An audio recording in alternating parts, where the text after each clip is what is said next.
Merhaba. Bugün sizlere beyninizin nasıl çalıştığı ve dünyayı nasıl algıladığınız, dünyanızın nasıl oluştuğu hakkında muhtemelen hiç duymadığınız bir takım bilgileri anlatmaya çalışacağım. Tabii bunları birçok kişi ilk defa duyduğu için şüpheyle bakacak, endişeyle bakacak, çeşitli yorumlar yapacak. Ama sonunda herkes dediğime gelecek. 20-30 sene evvel anlattığım şeyler bugün bilim dünyasında yeni konuşuluyor. Eagleman, Chopra vesaire hepsi benim 20-30 sene evvel anlattığım, 40 sene evvel anlattığım şeyleri yeni konuşmaya başladılar. Şimdi anlatmaya başlamadan evvel bir şeyleri vurgulamak istiyorum. Efendim ben tarikat şeyhiymişim, Burç tarikatı şeyhiymişim. Devamlı bunu atıyorlar. 40 sene evvel bir mecmuada bir muhabir efendim Burç tarikatı diye bir şey attı ortaya. Herkes ona yapışıyor. Burç tarikatı falan olmaz. Böyle saçmalık olmaz. Buna inananın aklına şaşar. Tarikatlar Türkiye'de bellidir. Kadiridir, Nakşi'dir, Rufai'dir vesaire. Ayrıca benim işim tarikat işi değil. Ve ben şeyh değilim. Benim ne cemaatim var, ne tarikatım var. Ben yazarım, düşünürüm, araştırırım, yazarım. Kitaplarımı okuyanlar Allah'a şükür çok yüksek sayıda, kimsenin hayal etmediği ölçülerde kitaplarımı okuyanlar var.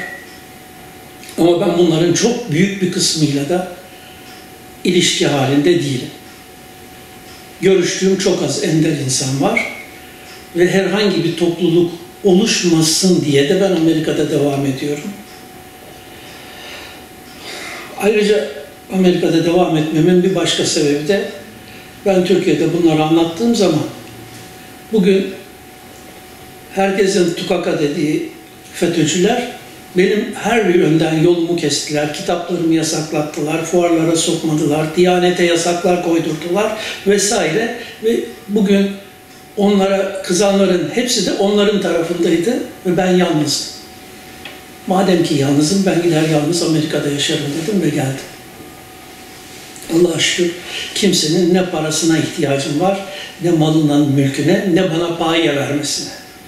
Ben insanlık için araştırıp bulduğum, kendime göre keşfettiğim, Allah'ın bana nasip ettiği bilgileri, ilmi insanlıkla karşılıksız paylaşırım. Dileyen bunları değerlendirir, dileyen değerlendirmez.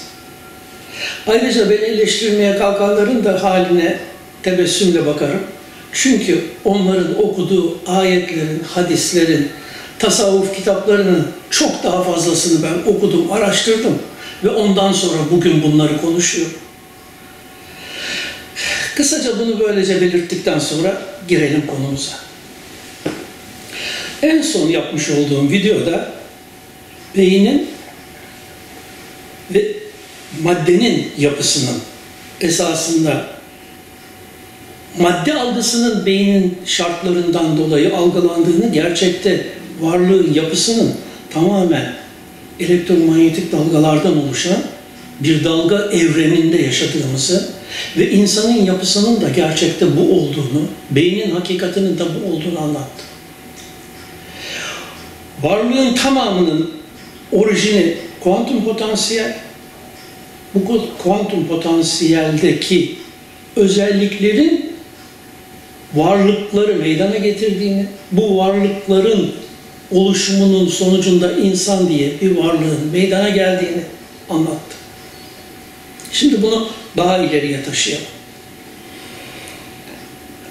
Beynin yapısı. Beyin deyince siz doğal olarak şu kafatasının içindeki et beyni düşünüyorsunuz. Evet. Gözün algı sınırlarına göre gördüğünüz doğru. Ben de öyle algılıyorum tabii ki. Ama olaya ilim düzeyinde bakarsak iş öyle değil. Beyin tamamen dalga boylarının deşifrasyonu ile çalışıyor. Görüyorum dediğiniz her şey göze ulaşan elektrik dalgalarının, manyetik dalgaların göz tarafından beyinde değerlendirilmesi ve beynin o dalgaları kendi içinde hayale dönüştürmesiyle oluşan bir olay. Şimdi burayı çok iyi anlayalım. Şu anda size ulaşan buradan çıkan dalgalar beyninizde çözülüyor ve beyninizin içinde bir hayal olarak canlanıyor ve siz o hayali görüyorsunuz. O hayale bakarak, o hayali yaşayarak karşınızdaki kişiyi gördüğünüzü düşünüyorsunuz. Bunun misali gece gördüğünüz rüyalar. Gece gördüğünüz rüyalarda dışarıdan gelen hiçbir şey yok. Tamamen beyninizdeki bilgilerin, verilerin hayale dönüştürülmesi suretiyle oluşan hayal dünyanız. Rüya adını veriyorsunuz. Yani geceleyin rüyada beyninizdeki verilerin çeşitli şekillerde aktif olmasıyla oluşan bir hayal dünyasında yaşıyorsunuz. Aynı sistem gündüz de geçerli. Aynı sistem çalışırken ekstra olarak dışarıdan dediğimiz beyne ulaşan çeşitli bilgi dalgalarının da katılımıyla dünyanız, kendinize özgü dünyanız oluşuyor. Ve siz bu kendinize özgü dünyanızda yaşıyorsunuz. Gördüğünüz bütün kişilerden size yansıyan bilgiler beyninizde çözülerek beyninizin hayal dünyasını, yani sizin özgün dünyanızı oluşturuyor. Bu özgün dünyanızı oluştururken de bu bilgiler sizin bugüne kadar girmiş olan veri tabanınıza yerleşmiş olan kabullere ve değerlere göre etiketlenerek dünyanız oluşuyor ve duygularınız da bunun sonucunda meydana geliyor. Şimdi bunun bir adım daha ötesine gideceğiz. Bu noktayı muhtemelen hiç duymadınız. Şimdi iyi düşünün. Sizin eşinizden, arkadaşınızdan, dostunuzdan, ahbabınızdan, şeyhinizden, bilmem kimden ne olursa olsun size bilgi ulaşıyor. Siz o bilgiye göre beyninizde o kişiyi yaratıyorsunuz.